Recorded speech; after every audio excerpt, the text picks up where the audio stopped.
കുടുങ്ങിക്കിടക്കുന്ന അസ്വാൻ എന്ന വ്യക്തി നമ്മോടൊപ്പം ടെലിഫോൺ ലൈനിലുണ്ട്. അസ്വാൻ, താങ്കൾ ഇപ്പോൾ എവിടെയാണുള്ളത്? നമസ്കാരം. ഞാനിപ്പോ മുണ്ടക്കായിലുള്ള ട്രീ വാലി പറഞ്ഞ റിസോർട്ടിലാണ് ഞങ്ങളുള്ളത്. ഞങ്ങളോട്ടൊരു 100-150 പേരുണ്ട്. ഞങ്ങൾ ഇന്നലെ 2 മണിക്കൂടെ കുടുങ്ങി കിടക്കുകയാണ്. ഇതുവരെ ഞങ്ങൾക്ക് എവിടേക്കും പോകാനോ ഒന്നും തിരിയാനോ ഒന്നും പറ്റിയിട്ടില്ല. കാരണം ഒരുപാട് രോഗികളും കുട്ടികളും പ്രായമായവരും എല്ലാവരും കൂടെ കുടുങ്ങി കിടക്കുക ഇതിനുള്ളില്. അതായത് 150ഓളം പേരുണ്ട് അസ്വാൻ അല്ലേ?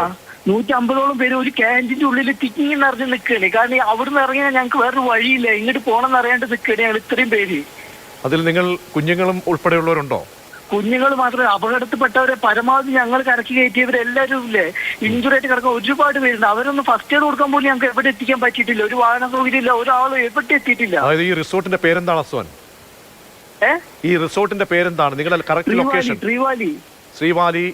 എന്തൊക്കെ 10 ഏക്കർ ട്രീ വാലിയിലാണ് ഈ ശ്രീവാലി റിസോർട്ട് അല്ലേ? ശ്രീ അസ്വാൻ, നിങ്ങൾക്ക് ഭക്ഷണം കഴിക്കാനോ അങ്ങനെ വെള്ളം അങ്ങനെ സംവിധാനങ്ങളൊക്കെ ഉണ്ടോ? നേരം വരെയായിട്ട് ജലപാനം ഞങ്ങൾ കഴിച്ചിട്ടില്ല. കാരണം ഞങ്ങളുടെ കൂടെ കിടക്കുന്നവരെല്ലാം ഏത് വഴി എവിടെയാണെന്ന് അറിയാണ്ട് ഞങ്ങൾ പെട്ട് കിടക്കുകയാണ്. പരിക്കേറ്റവരുടെ നില എങ്ങനെയുണ്ട് അസ്വാൻ? പരിക്കേറ്റവരുടെ നിലക്ക് ഭയങ്കര ഗുരുതരാണ്. ഒരുപാട് പേര് മരണങ്ങൾ ഒരുപാട് കണക്കിലുണ്ട്. ഇനി ഇവിടെ ഞങ്ങളെ പോലുള്ളവർ ഇനി ഇവിടെ നിന്ന് കഴിഞ്ഞാൽ ഇനി മരണസംഖ്യ കൂടുതലല്ലാണ്ട് ഒട്ടും ഞങ്ങൾ രക്ഷപ്പെടാൻ ചാൻസ് ഒരിക്കലുമില്ല. നിങ്ങളെ കൊണ്ടാവണ സഹായം തീർച്ചയായും ഞാൻ നമ്മൾ ഈ ലൊക്കേഷൻ തീർച്ചയായും മാതൃഭൂമി ന്യൂസ് അധികാരികളിലേക്ക്, കാരണം ദുരന്ത നിവാരണ സംവിധാനങ്ങളൊക്കെ തന്നെ എല്ലാ ഡീറ്റെയിൽസ് എല്ലാം എടുക്കുന്നുണ്ട്. അസ്വാൻ മനധൈര്യത്തോടുകൂടി മനസ്സ് കൈവിടാതിരിക്കുക, എല്ലാവരും ആശ്വസിപ്പിക്കുക. ഒരു കാര്യം കൂടി അസ്വാൻ, ഈ ബാക്കിയുള്ളവർ ആളുകൾ 150ഓളം ആളുകളുണ്ടെന്ന് പറയുന്നുണ്ടല്ലോ, അവരിലൊക്കെ അവരോടൊക്കെ സംസാരിക്കും. അവരുമായിട്ട് ബന്ധപ്പെട്ട മറ്റ് ആളുകളെ കാണാതായിട്ടുണ്ടോ? അവരൊക്കെ പങ്കുവെക്കുന്ന കാര്യങ്ങൾ എന്താണ്? ഒരു കുടുംബത്തിൽ തന്നെ 10-11 പേരെയാണ് കാണാണ്ടായിരിക്കുന്നത്. എവിടെ ചിഹ്നം ഭിന്നായിട്ട് തെറിച്ചിക്കാണ്. ഇത് സംഭവിച്ചത് മുണ്ടക്കൈയാണ്. ഇത്രയും ഡേഞ്ചറായ ഒരു അവസ്ഥയിൽ ഞങ്ങളാണ് കഴിയുന്നത്. ഞങ്ങൾ ആദ്യം ഹെൽപ്പ് ചെയ്യാൻ നിങ്ങളൊന്ന് ശ്രമിക്കുകയെങ്കിലും ചെയ്യേ, ഇല്ലെങ്കിൽ ഇനി ഞങ്ങളുടെ മരണസംഖ്യ കൂടുതലല്ലാണ്ട് ഇതൊന്നും ഞങ്ങൾക്ക് രക്ഷപ്പെടാൻ ഒരു വഴിയില്ല. തീർച്ചയായും അസ്വാൻ, ആ കരച്ചിൽ തീർച്ചയായും അത് അധികാരികൾ അത് കാണുന്നുണ്ട്. അതിവേഗം നമുക്ക് ഒരുപാട് വെല്ലുവിളികളുണ്ട്. അതിവേഗം നമുക്ക് നിങ്ങളിലേക്ക് എത്താൻ കഴിയുന്ന സംവിധാനം ഉണ്ടാകും. തീർച്ചയായും നിങ്ങളെല്ലാവരും ധൈര്യത്തോടു കൂടി ഇരിക്കുക, പരസ്പരം ആശ്വസിപ്പിക്കുക, പ്രാർത്ഥിക്കുക. ശ്രീ അസ്വാൻ, നിങ്ങളെ ആരെങ്കിലും പുറത്തുനിന്ന് ആരെങ്കിലും ബന്ധപ്പെടുന്നുണ്ടോ? അല്ലാതെ ഹലോ, മറ്റാരെങ്കിലും അധികാരികളോ ആരെങ്കിലും ബന്ധപ്പെടുന്നുണ്ടോ? പലരും വിളിക്കുന്നുണ്ട്, പലരോട് സഹായം ചോദിക്കുന്നുണ്ട്. ഇതുവരെയായിട്ട് ഞങ്ങൾക്ക് ഒരു സഹായം ആരും കൂടി ഒന്നും കിട്ടിയിട്ടില്ല ഇതുവരെ. അവിടെയുള്ള ഈ പരിക്കേറ്റവരെ പരിക്കേറ്റവരെയൊക്കെ ഞങ്ങൾ പരമാവധി അവിടെ ഇവിടേക്ക് മുറിയൊക്കെ ക്ലീൻ ചെയ്തിട്ടൊക്കെ ഇരുത്തിയിരിക്കുകയാണ്. അവരെ കൊണ്ട് പോവാൻ പോലും ഞങ്ങൾക്കൊരു വഴിയില്ല. ഹെലികോപ്റ്റർ വരുന്നൊക്കെ പറഞ്ഞു ഞങ്ങൾ ഒരുപാട് പ്രതീക്ഷയോടെ പ്രതീക്ഷ നഷ്ടപ്പെട്ടിട്ടില്ല.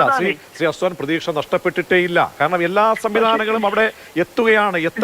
നിങ്ങൾക്ക് കൂടുതൽ തീർച്ചയായും അസ്വാൻ, അതായത് ഞങ്ങൾ അപകടാവസ്ഥ കൂടുതലല്ലാണ്ടില്ല, ഒട്ടും ഞങ്ങൾക്ക് സേഫ് അല്ല ഇവിടെ. അല്ല, നിങ്ങൾ ബുദ്ധിമുട്ടണ്ട. എത്രയും പെട്ടെന്ന് തന്നെ അവിടെ എത്തിക്കാനുള്ള സംവിധാനങ്ങൾ ബന്ധപ്പെട്ടവരെ അറിയിക്കുന്നുണ്ട്, മന്ത്രിമാരെ അറിയിക്കുന്നുണ്ട്. ഈ വിവരം, ഈ ഡീറ്റെയിൽസ് തീർച്ചയായും അസ്വാൻ തീർച്ചയായും എല്ലാവരോടും പറയുക. മാതൃഭൂമി ന്യൂസിന്റെ പ്രത്യേക ഹെൽപ്പ് ലൈൻ, പ്രത്യേക ഞങ്ങളുടെ രക്ഷാസംഘങ്ങൾ കഴിയാവുന്ന വേഗത്തിൽ തന്നെ നിങ്ങളുടെ എല്ലാവരോടും പറഞ്ഞത് ആശ്വസിപ്പിക്കുക. അതിവേഗം എത്തും.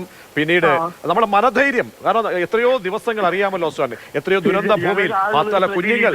ഇതല്ലാണ്ട് ഞങ്ങൾക്ക് മുന്നിൽ വേറൊരു വഴി കാണുന്നില്ല. മരണം മുന്നിൽ കണ്ടുകൊണ്ട് ഞങ്ങൾ ഇവിടെ പിടിച്ചു നിൽക്കുകയാണ്. ഹലോ, ഇതെല്ലാം കേൾക്കണവരാരെങ്കിലും ഉണ്ടെങ്കിൽ ഞങ്ങൾ എങ്ങനെയും ഒന്ന് സഹായിക്കണം. ഹലോ, കേൾക്കാം, പറഞ്ഞോളൂ. ഞങ്ങളെ സഹായിക്കാൻ ആരെങ്കിലും ഒന്ന് വരണം. ഇവിടെ ഞങ്ങൾ ഇത്രയും പേര് പെട്ട് കിടക്കുകയാണ്. തീർച്ചയായും. ഹലോ, നിങ്ങളെ എങ്ങനെയും ഞങ്ങളൊന്ന് സഹായിക്കാം. നിങ്ങൾ ആരെങ്കിലും ഒന്ന് ഇവിടെ എത്തിച്ചേരണം. തീർച്ചയായും നമ്മുടെ ഇവിടുത്തെ നമ്പർ തീർച്ചയായും താങ്കളെ വീണ്ടും ബന്ധപ്പെടാൻ ഇവിടുത്തെ ലൊക്കേഷൻ ഞങ്ങൾക്ക് അയച്ചു തരിക. ഇപ്പോൾ വിളിച്ച ഈ നമ്പറിലേക്ക്, താങ്കളുടെ നമ്പറിലേക്ക് തന്നെ നമ്മൾ ബന്ധപ്പെടും. അവിടുത്തെ ലൊക്കേഷൻ കൃത്യമായിട്ട് ഞങ്ങൾക്ക് അയച്ചു തരണം. അതിവേഗം നമുക്ക് രക്ഷാകരം എത്തിക്കുക എന്നുള്ളതാണ്. അസ്വാൻ, ധൈര്യമായിരിക്കുക കേട്ടോ.